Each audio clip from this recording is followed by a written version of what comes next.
Bismillahirrahmanirrahim. Alhamdulillahirabbil alamin wassalatu wassalam ala asyrafil anbiya'i wal mursalin wa ala alihi wa sahbihi ajma'in. Subhanaka la ilma lana illa ma 'allamtana innaka antal alimul hakim. Rabbi shrah li sadri wa yassir li amri wahlul 'uqdatam min lisani yafqahu qawli. Amma ba'd. Alhamdulillah ala ni'matil Islam, alhamdulillah ala ni'matil iman, wa kafa biha min ni'mah. Alhamdulillah, segala puji bagi Allah Subhanahu wa taala yang memberi kita nikmat Islam iman, memberi kita nikmat untuk mengkaji aturan-aturan Allah Subhanahu wa taala, perkara-perkara yang akan membentengi kita untuk sengsara di akhiratnya, perkara-perkara yang dengan ilmu-ilmu ini menjadi wasilah kita untuk mengerti tentang segala hal, tentang cara kita bermuamalah dengan Allah taala, cara kita bermuamalah dengan keluarga serta para pewaris kita, cara kita bermuamalah dengan orang-orang sekitar kita, cara kita untuk menata kehidupan kita di dunia agar tidak menyengsarakan akhirat kita, juga kita menata apa yang akan terjadi di akhirat nanti setelah kematian kita agar tidak membuat kisruh mereka-mereka yang kita tinggalkan di dunia.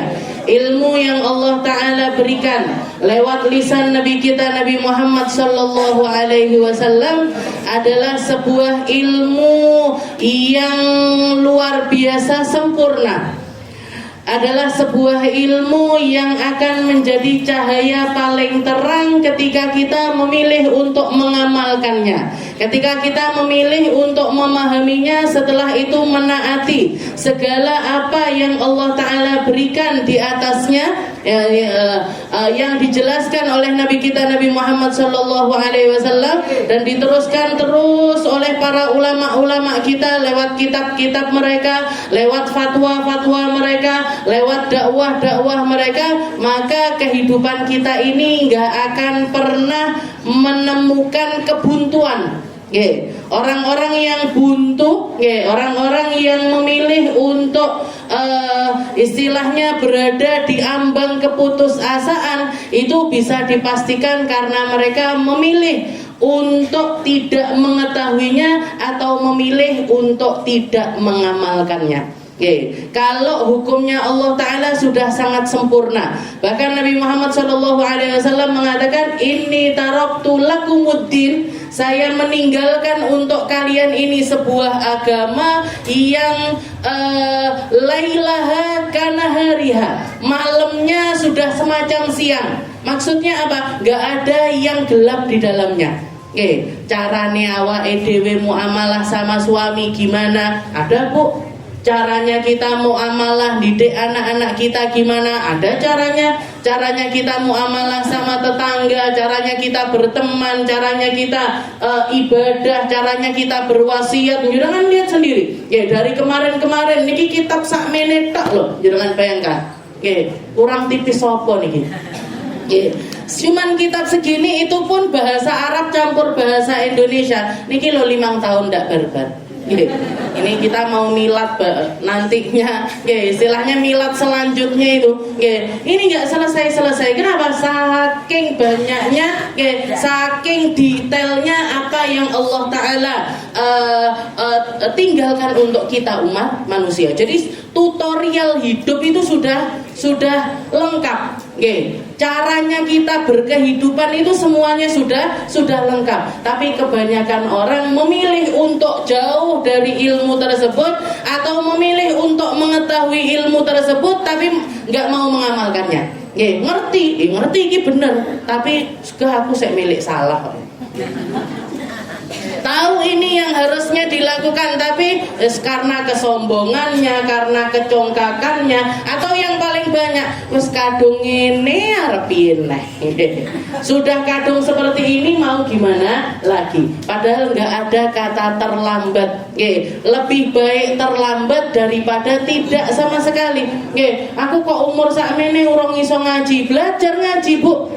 aku umur segini kok masih nggak bisa alif ba ta, belajar alif ba ta. Nggak apa-apa, nggak usah malu, nggak usah malu, nggak usah minder. Koncone akeh, koncone saya nggak ngerti banyak, mendingan kita memulai meskipun terlambat ketimbang nggak dapat sama sekali. Paling tidak itu apa? Paling tidak Allah Ta'ala itu melihat usaha kita.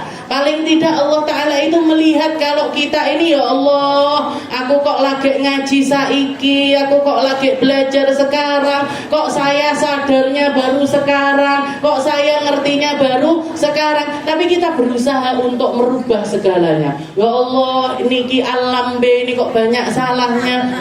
Dikelongi Bu salah-salah.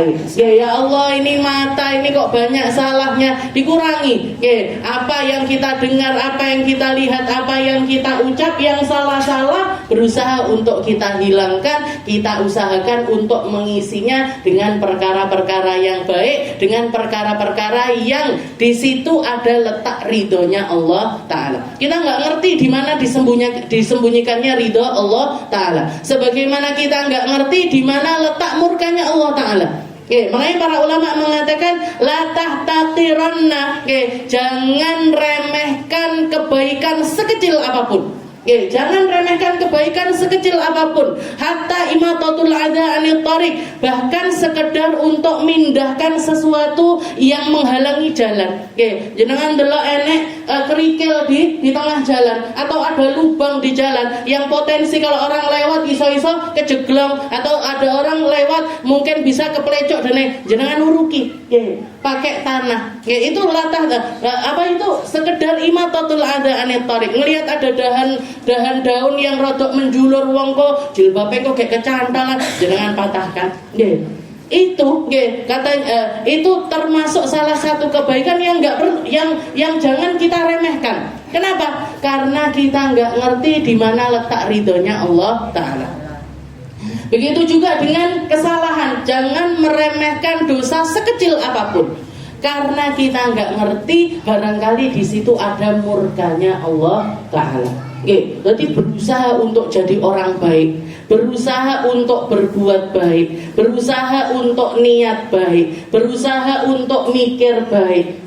Lek ora iso, etok apik lebih baik daripada jadi orang jahat. Kita pura-pura jadi orang baik meskipun hati kita ini masih belum baik, saya ruwet kabeh, saya ndak karu-karuan di dalamnya. Gak apa-apa Bu, pura-pura aja masang muka baik, pura-pura aja jadi orang baik. Timbangane dadi wong jahat, daripada jadi orang jahat, daripada jadi orang yang terang-terangan melakukan keburukan. Itu masih jauh lebih baik ketimbang yang semacam itu. Jadi belajar, jangan putus asa belajar, pahami, jangan putus asa untuk memahami, ngertiin tentang karepe Allah Ta'ala ini apa, bikin syariat sedetail ini mana yang bisa saya amalkan, mana yang bisa saya ambil. Kita usahakan untuk mengambil dengan sekuat tenaga. Dengan sekuat tenaga. Allah Ta'ala mengatakan kepada Nabi Allah Yahya, ya Yahya, khudil kitaba biquwwah. Ambil perkara agama ini dengan segenap kekuatanmu. Kalau kita disuruh cinta sama Allah Ta'ala, berusaha untuk mencintai Allah Ta'ala sekuat yang kita bisa.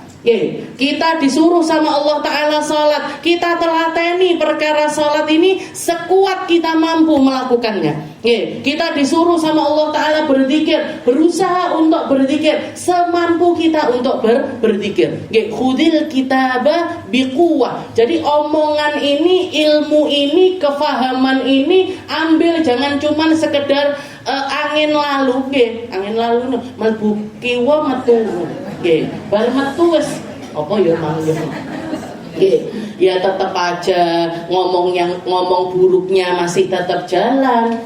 Kakunya hati masih tetap jalan, ngeremehin orang masih tetap jalan. Ya kita nggak ngerti. Istilahnya kita kita itu berusaha untuk menghindari keburukan itu. Berusaha untuk menghindari keburukan itu. Nggak akan pernah bisa 100% kita lakukan. Tapi kalau kita nggak berusaha sama sekali, perkara baik ini nggak akan pernah datang.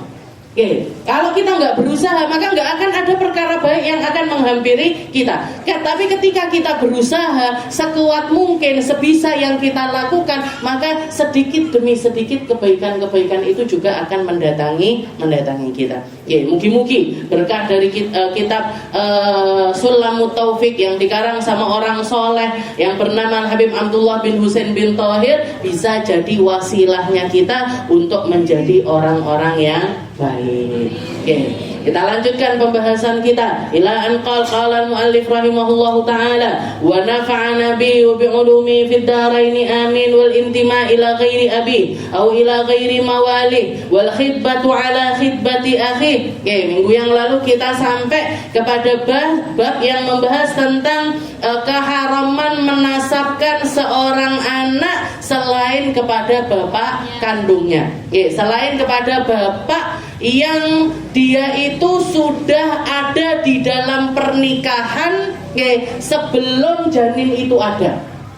Jadi sebelum janin itu ada, laki-laki ini sudah ada di dalam pernikahan dengan seorang perempuan, baru setelah itu bayi ini ada. Tapi kalau misalkan bayi ini sudah ada sebelum adanya pernikahan, meskipun dia adalah bapak biologisnya, tetap gak bisa dinasabkan kepada laki-laki tersebut. Terus nasabe neng endi Ustazah? Nasabe nggone ibuke. Jadi anak dari seorang ibu, bukan anak dari seorang ayah. Kenapa? Karena ayahnya nggak ada. Atau ayahnya ada tapi nutfah itu, maaf sperma itu bercampur dengan indung telur, bukan di dalam tali kehalalan pernikahan. Bukan di dalam akad nikah yang disahkan. Maka anak itu nggak bisa dinasabkan kepada orang tuanya. Jadi ini menjadi sesuatu yang harus kita berhati-hati di dalamnya, karena semakin kita biarkan akan semakin rancu nasab. Makanya Allah Subhanahu wa taala, salah satu kemuliaan yang diberikan oleh kepada Nabi Muhammad sallallahu alaihi wasallam, dikatakan di dalam Maulid Tiba, lam yaltaqiya ala sifahin qat.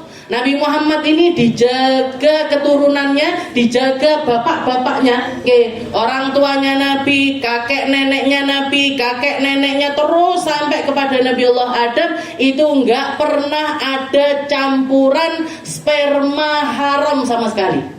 Gak ada campuran lam yaltaqiya ala sifahin qat. Gak ada pertemuan keburukan di antara laki-laki dan perempuan di dalam nasabnya Nabi Muhammad sallallahu alaihi wasallam. Makanya Nabi Muhammad menjadi semulia itu. Dan kita pun kalau pengen anak-anak kita mulia, cucu-cucu kita mulia, keturunan kita ini jadi orang-orang yang mulia, ini harus jadi konsentrasi utama, Bu. Anak perempuannya dijaga sebaik mungkin, sekuat mungkin, karena fitnahnya zaman sekarang ini luar biasa. Bahkan di tempat-tempat yang kita anggap jadi tempat paling aman pun terjadi keburukan-keburukan di dalamnya. Ini kan setan aja minder, Bu, kabeh sing dilakoni wong-wong ini. Orang-orang zaman sekarang ini, kiai mencabuli santrinya sampai 50 santri.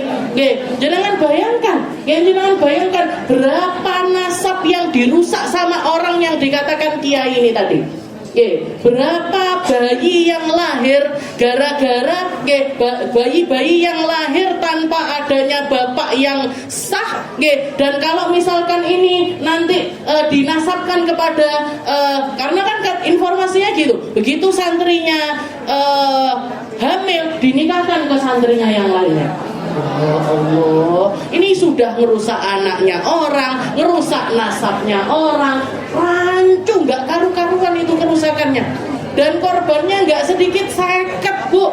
Itu yang ketahuan, yang nggak ketahuan Rasulullah a'lam. Nggih. Makane Bu hati-hati nggih.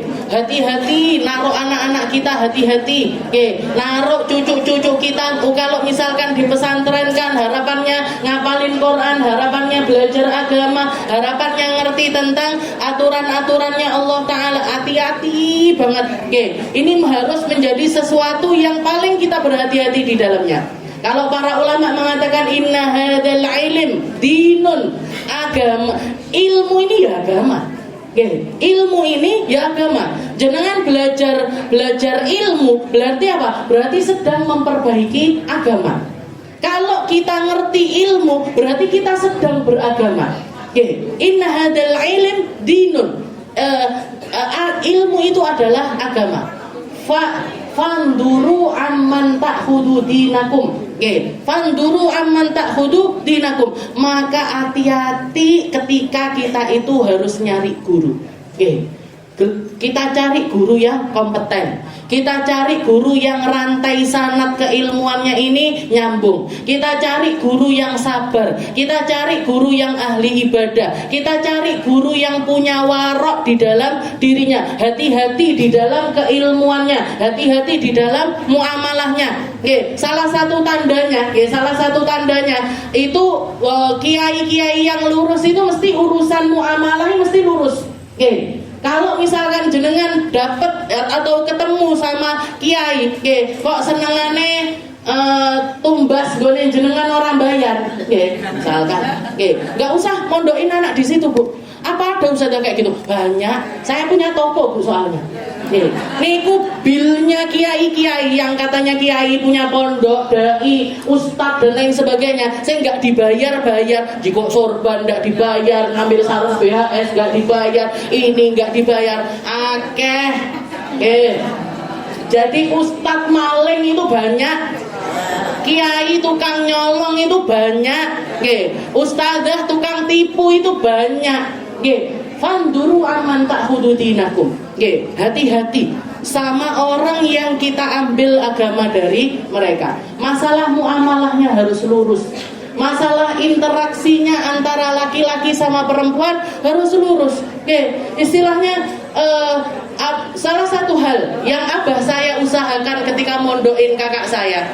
Abah saya itu bukan orang pondokan. Keluarganya juga nggak banyak yang mondok. Bahkan baru mondokin anak itu kakak saya. Kata abah saya sebelum ketika kakak saya itu kelas 5 SD mau masuk kelas 6, itu abah saya keliling pondok pesantren sak Jawa Timur Bu, dikelilingin. Dicari yang dipikirkan cara pola pikirnya orang awam. Cara beliau memandang itu pandangannya orang yang rasional pada umumnya. Ketika beliau itu akhirnya menaruh kita di pondok pesantren yang namanya Darul Lughah wa Dakwah, itu cuma satu tok alasannya beliau. Apa alasannya? Karena gerbangnya 2 lapis. Saya punya anak ini perempuan. Di rumah saya jaga biar nggak ketemu sama laki-laki, biar nggak dilecehkan sama laki-laki. Karena kehormatannya perempuan itu Bu. Kehormatannya perempuan itu dijaga sampai dia masuk ke jenjang pernikahan, diserahkan ke laki-laki yang baik-baik untuk hidup selanjutnya di dalam pernikahan yang baik. Itu kehormatannya seorang perempuan. Lek jenengan numbar ora jilbaban, keleke ketok, udele ketok, pupune ketok, hilang sudah kehormatannya dia. Habis sudah kehormatannya dia. Oh berarti anak ini auratnya bisa dilihat semua orang. Oh orang ini semua yang ada di dalam tubuhnya itu jadi konsumsi publik. Orang apa ini? Orang rendahan. Jadi abah saya satu-satunya alasan kenapa kok mondokin di Dalwa, nggak ngelihat keilmuan. Abah saya nggak ngerti tentang ilmu nahwu, nggak ngerti tentang hafalan Al-Quran, nggak ngerti segala macam itu, nggak ngerti. Tapi kata abah saya, satu-satunya pondok pesantren yang anak perempuannya itu nggak dibiarkan keleleran, nggak boleh keluar, bahkan untuk beli bakso di depan itu loh nggak boleh Bu. Gerbangnya lapis 2. Lapis pertama dijaga satpam laki-laki, gerbang kedua dijaga satpam perempuan. Itu cuma Darul Lughah wa Dakwah. Kalau pondok-pondok lainnya masih boleh. Tumbas jangan, tengajeng, boleh. Oke, keliling, oke. Oh sudah dijaga kayak gitu itu loh masih kecolongan bu. Oke, enek sing pacaran. Oke, masih aja ada yang pacaran surat-suratan ini itu sudah dijaga seketat itu. Habib Zain itu beliau mengatakan kalian di pesantren, oke, kalian di pesantren saya anggap kayak anak-anaknya Abuya. Oke, saya anggap kayak anak-anak saya sendiri. Kalian saya jaga, tak pakaiin baju yang warnanya gelap, nggak saya bolehin dandan, nggak saya bolehin keluar pondok, nggak saya bolehin dilihat sama siapapun. Itu tukang yang masuk di dalwah. Oke, tukang laki-laki yang bangun nih. Oke, itu semuanya nunduk ngeten. Oke, nunduk. Saya pernah nanya sama salah satu yang benerin taman, minta tolong benerin ada kerannya kamar mandi yang rusak itu. Oke, itu semua orang yang ngomong sama bapak ini dipanggilnya Ipah. Oke, Mbak Ipah itu namanya, maksudnya Syarifah. Oke, jadi dia saya ngomong Pak minta tolong begini. Nggih Pak. Matanya nggak berani, ngelihat ini nggak berani. Oke. Pak, kenapa? Kita nanya, Pak, kenapa kok nggak tukang itu semuanya nunduk, nggak ada yang berani ngangkat kepalanya? Oke, katanya tukang-tukang itu, lah gimana Pak? Orang kalau kita ngangkat kepala gini sama Habib Zain langsung dipecat. Langsung nggak dibolehin lagi masuk pondok putri. Ya, langsung nggak boleh masuk pondok putri. Kalau bangun di pondok putra nggak masalah, tapi untuk pondok putri nggak boleh. Ya, jadi semua tukang yang masuk pondok putri itu seleksinya semacam itu. Oke, jadi benar-benar dijaga, benar-benar. Ini nggak pernah Habib Zain minta salaman sama santri putri, apalagi sama sepupu-sepupunya sendiri nggak pernah. Sama ipar-iparnya sendiri nggak pernah mandang secara langsung seperti ini, nggak pernah. Jadi cari guru. Hati-hati sekali ketika kita naruh anak-anak kita, cucu-cucu kita kalau mau dipesantrenkan. Kalau di luar di luar lebih nemen jenengan harus jaganya. Di luar lebih parah lagi jenengan untuk menjaga anak-anak tersebut. Jadi al-intima ila ghairi abi au ila ghairi mawali wal khidbatu ala khidbati akhi. Setelah itu juga salah satu keharaman adalah meminang seorang perempuan yang sudah ada di dalam pinangan orang lain. Jadi sudah tahu, sudah tunangan atau sudah ada omongan untuk nikah sama seorang laki-laki, jangan kita masuk di dalam omongan tersebut. Setelah itu juga yang nggak kalah haramnya atau nggak kalah besar dosanya, wal fatwa bighairi ilmin. Wal fatwa bighairi ilmin, menfatwakan sesuatu tanpa ada dasar keilmuan. Jadi panggung dakwah itu panggung yang berat. Panggung ilmu itu panggung yang luar biasa, harus dijaga amanahnya. Harus dijaga amanahnya. Jadi salah satu keharaman terbesar atau salah satu hal yang paling menakutkan di dalam dunia keilmuan adalah berfatwa tanpa ada dasar ilmu. Makanya saya itu rodok seneng Bu ngaji kali jenengan. Kenapa Ustazah? Ndak tek-tekok. Walaupun saya jadi mamang jenengan iki paham tenan apa ora. Tapi saya itu lebih seneng. Kenapa? Akhirnya saya nggak perlu banyak-banyak berfatwa. Saya nggak perlu banyak-banyak mengurai keilmuan. Mengurai rumusan keilmuan. Bisa iki asline nyindir. Ya setengah nyindir tapi nggih rada marem iki. Karena ini momen tanya jawab, momen tanya jawab itu adalah sesuatu yang pertanggungjawabannya paling besar di dalam dunia keilmuan. Jadi kalau Allah Subhanahu wa taala mengatakan wala taqfu ma laisa laka bihi ilm. Katanya Allah taala, jangan kamu ikuti hawa nafsumu untuk berbicara tanpa ilmu.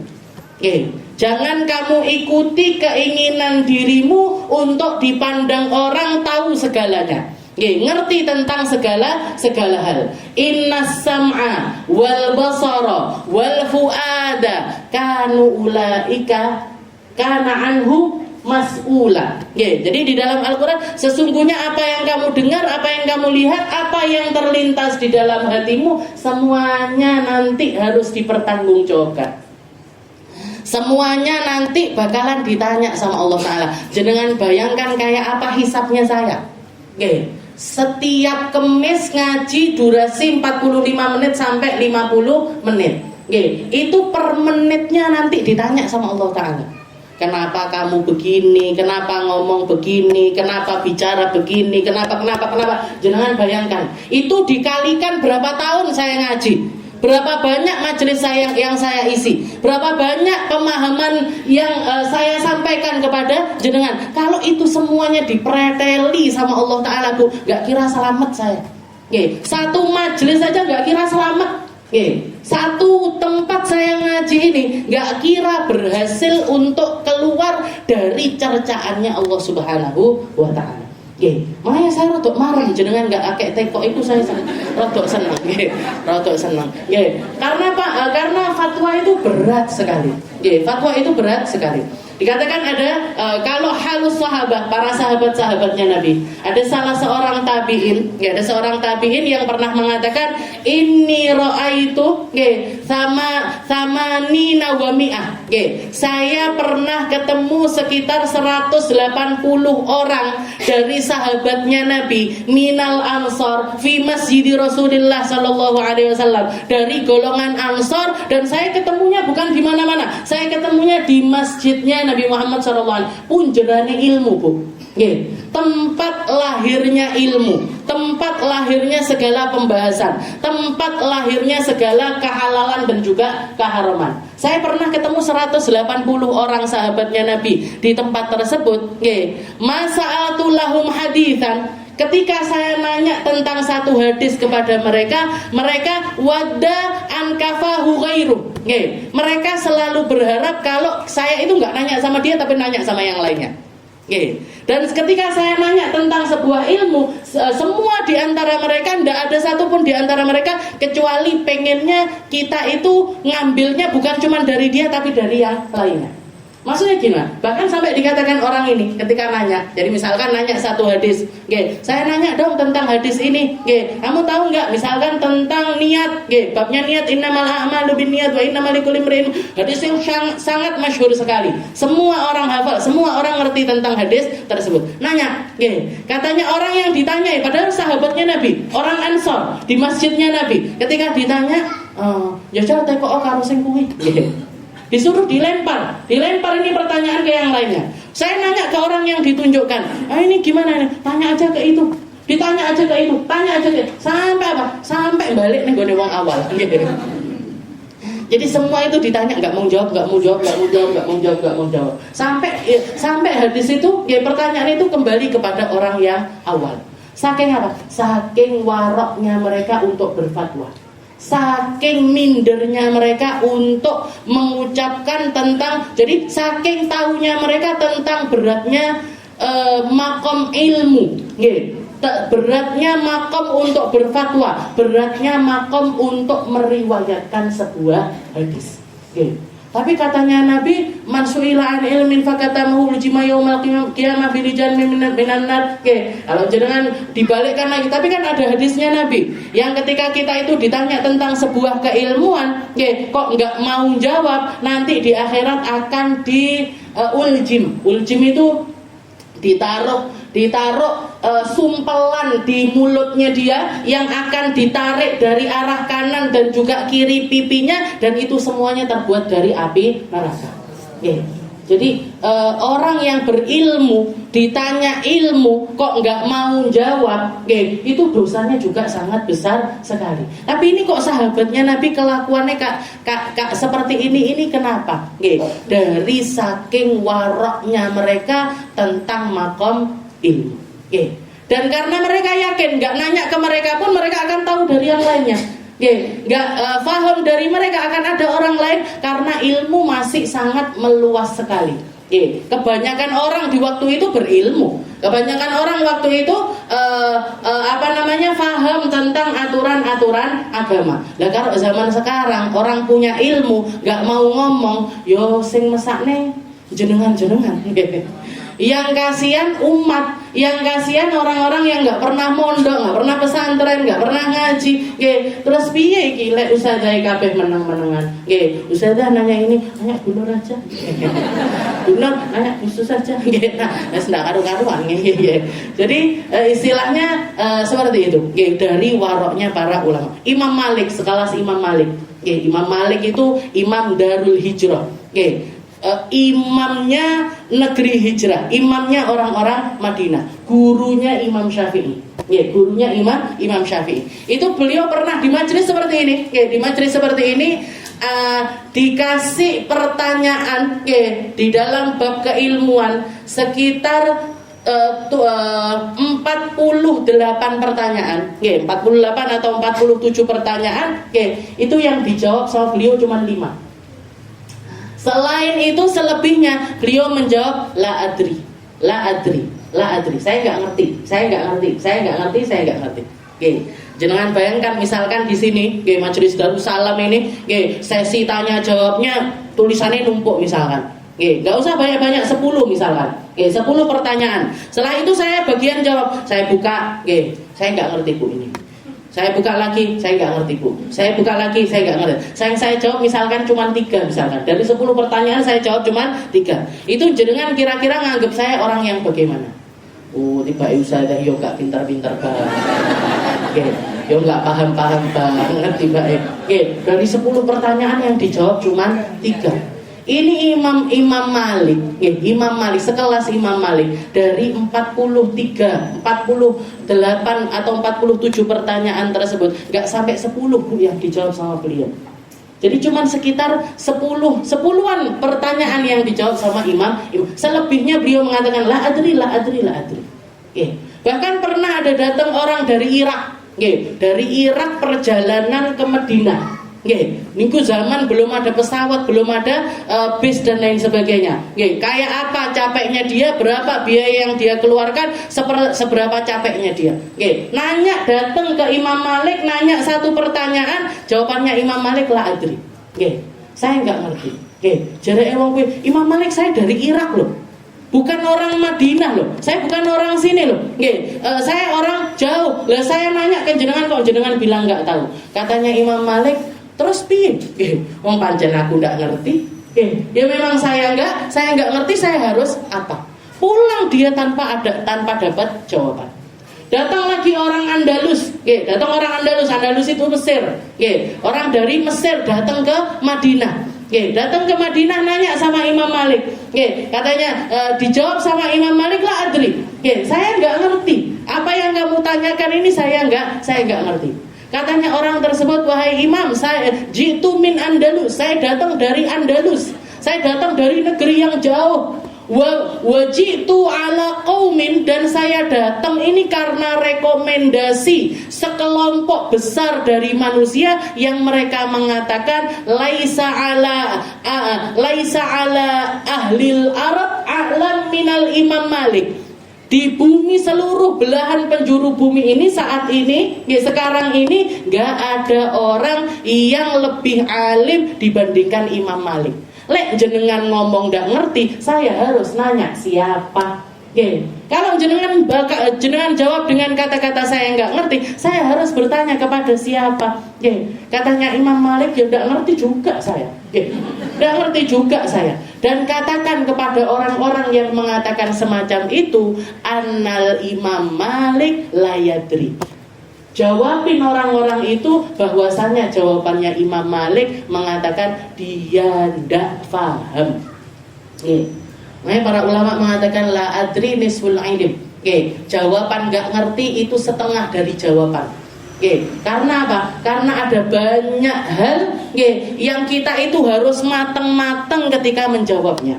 Ketika menjawabnya itu harus sangat berhati-hati di dalamnya. Apalagi tentang fatwa keilmuan. Apalagi tentang sebuah ilmu yang di dalamnya itu ada pertanggungjawaban yang besar di sisi Allah. Bahkan Allah Ta'ala itu menggandengkan antara jangan kamu berbicara tanpa ilmu dengan asyirku billah. Harrama rabbiyal fawahisha ma dhahara minha wa ma batan wal ithma wal baghya Nggih, gimana Bu? Nggih, wasyir. Nggih. Pokoknya jadi Allah Taala itu mengharamkan fawahish, mengharamkan dosa, mengharamkan kedoliman, mengharamkan kesyirikan. Nggih, termasuk diantaranya wala taqulu 'alallahi bighairil ilm. Jangan berucap tentang Allah atau atas nama Allah Ta'ala tanpa adanya keilmuan. Jadi kita ini untuk para pengajar atau guru-guru atau jenengan yang ngajar, istilahnya misalkan di luar sini jadi guru di mana, jadi ustadzah di mana dan lain sebagainya, jangan berucap kecuali sesuatu yang sudah pernah kita pelajari. Saya sudah belajar tajwid, ya sudah, bahas tentang ilmu tajwid sebatas yang kita tahu. Yang kita nggak tahu nggak perlu sok tahu. Yang kita nggak tahu nggak perlu sok. Iki koyo iklab, jare sitoke. Iki koyo idhar, ora iklab iki idhar. Engkel-engkelan. Padahal sama-sama nggak tahu sinau. Padahal sama-sama nggak pernah belajar. Jadi belajar dulu baru bicara. Apa yang kita yakini kita lihat baru kita ucapkan. Apa yang kita yakini kita dengar baru kita ceritakan.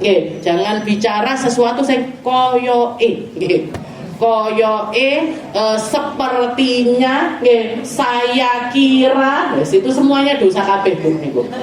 Koyoke Bu kuwi ngelirik aku dengan pandangan sinis. Enggak, sepertinya orang itu ada masalah pribadi dengan saya. Enggak ada Bu.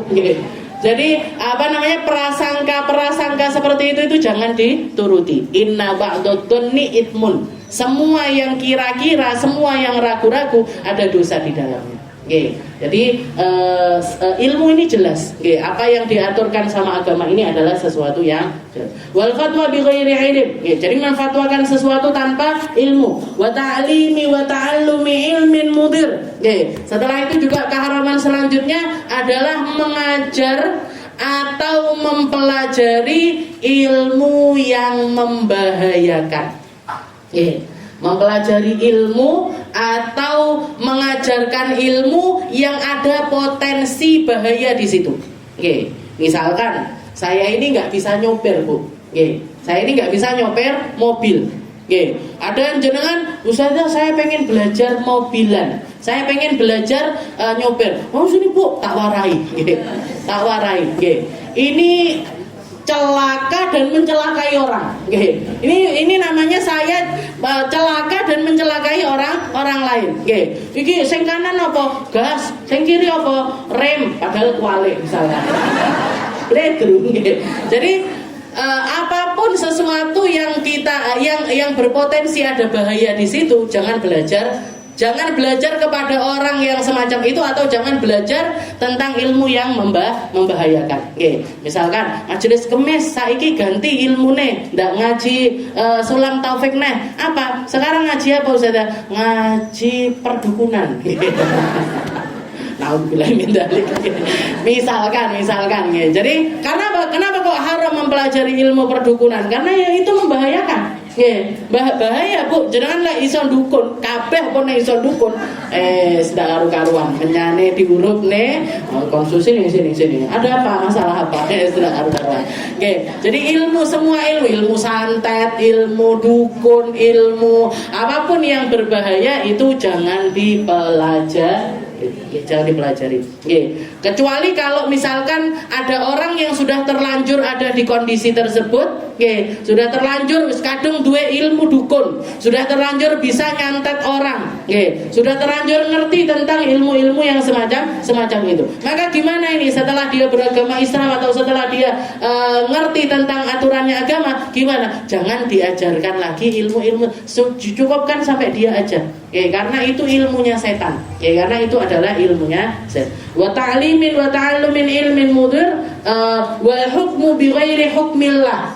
Menghukumi sesuatu selain dengan hukumnya Allah Ta'ala. Ya, Allah Ta'ala mengatakan di dalam Al-Quran, "Malam yahkum bima anzalallah faulaika humul kafirun." Di dalam ayat yang lain, "Faulaika humud dhalimun." Di dalam ayat yang lain, "Faulaika humul fasiqun." Oke, orang yang menghukumi sesuatu selain pakai hukumnya Allah itu bisa jadi orang kafir, bisa jadi orang dolim, bisa jadi orang fasik. Yang tiga-tiganya ini adalah buruk. Ya, tiga-tiganya ini adalah buruk. Para ulama juga mengatakan qudho atau orang yang jadi penentu sebuah hukum, menjadi penentu sebuah hukum, hakim lah istilahnya. Seorang hakim itu harus yang kalau mau selamat sampai ke surganya Allah Ta'ala, pertama syaratnya dia adalah al-ilmul haq wa qadha bihi fahuwa fil jannah. Katanya para orang yang ngerti konteks permasalahan dan mana yang benar secara hakiki, setelah itu dia menghukumi sesuai dengan kebenaran tersebut, merekalah orang-orang yang akan masuk ke dalam surga. Jadi misalkan ada sebuah permasalahan, ada kasus misalkan, ada yang mestikan ada yang salah, ada tersangkanya, ada korbannya, gitu. Ada tersangkanya, ada korbannya. Setelah dilihat duduk masalahnya, setelah dilihat tentang kasus tersebut, ini hakim ini tahu, oh yang benar yang ini, yang salah yang ini. Setelah itu dia menghukumi sesuai dengan apa yang terjadi, sesuai dengan realitanya, dengan kapasitas keilmuannya dia. Buktinya menunjukkan kalau ini salah, buktinya menunjukkan ada fotonya, ada videonya, ada CCTV-nya misalkan, yang memperlihatkan kalau kebenarannya itu secara mutlak ada di dalam diri orang ini. Setelah itu dia menghukumi dengan yang sesuai dengan realitanya. Jadi hakim yang lurus istilahnya. Yang terjadi itu seperti apa, dia memutuskan dengan cara semacam itu, tok hakim yang selamat. Tapi kalau misalkan ada hakim tahu mana yang benar mana yang salah, tahu mana yang benar mana yang salah, tapi dia melakukan sebalik itu, karena misalkan tersangkanya datang, Pak Hakim tak kei duit 100 juta misalkan, atau saya kasih duit 200 juta, akhirnya dibalik kata-katanya, buktinya diputar balik atau diolor-olor dan lain sebagainya, itu sudah pasti hakim yang nggak selamat. Atau yang nggak mau mencari tahu kebenaran. Jadi hakim itu 3 golongan. Yang selamat cuma 1, yang 2 golongan nggak selamat. Yang 2 golongan nggak selamat. Yang nggak selamat adalah man la ya'lamul haq wa qadha bih, yang nggak tahu duduk masalahnya atau nggak benar-benar di dalam meneliti kasus tersebut. Setelah itu menghakimi sesuai dengan kehendaknya dia. Nah, ini masuk neraka. Begitu juga man alimal haq wa qadha bi ghairi, atau yang ngerti duduk masalahnya mana yang benar mana yang salah, tapi dia memilih untuk memutuskan sebalik dari apa yang terjadi. Jadi ya hakim-hakim yang nggak bertanggung jawab, kabeh neng neraka ning hukum, kabeh neng neraka. Mau masalah kecil mau masalah besar, yang masuk surga yang mana? Yang lurus. Tahu mana yang benar, mana yang salah, dan dia memutuskan sesuai dengan apa yang dia ketahui. Maka tidak usah jadi hakim, Bu. Jadi wal hukmu bi ghairi hukmillah wan nadbu wan niyahah wa kullu qawlin yahitu ala muharram aw yafturu an wajib, wallahu a'lam bissawab. Insyaallah kita lanjutkan di pertemuan selanjutnya.